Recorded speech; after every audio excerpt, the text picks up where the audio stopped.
Well, this is new. Look at this. The weather guys. Weather bros are in the house. So, Chris, right, we've had a chilly last couple of days, but next week it's expected to get very, very cold.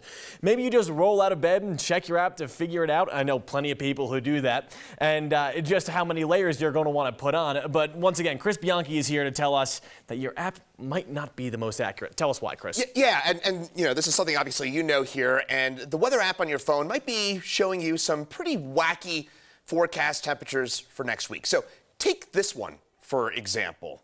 This one shows a high temperature, get this, in the 50s next week with overnight lows around zero. And look, we all know that we get wacky weather here in Colorado, but that's not happening, or even close.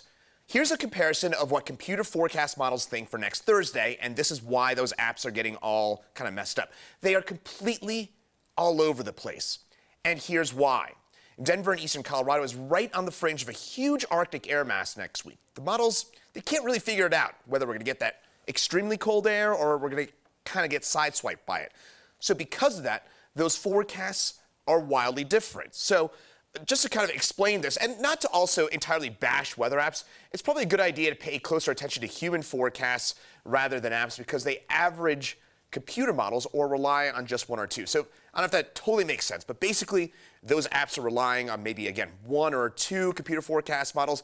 But frankly, we know a little bit better. So having forecast here for a long time, we can tell you it's probably going to be really cold for a day or two next week. Yeah. Right, Greg? I mean, that's what we're looking at. Yeah, and once again, you know, they only pull data from one or two long-range models. And unfortunately, we need that human factor to really help us out with actually predicting what's going to be happening on Thursday and Friday specifically. And I get it. Look, it's so convenient. It's convenient. That's it. That's what it is. It's convenient. And it's not to give us like extra job security or anything like this. Like, there are times, like, the apps are most of the time, they're pretty accurate. Right.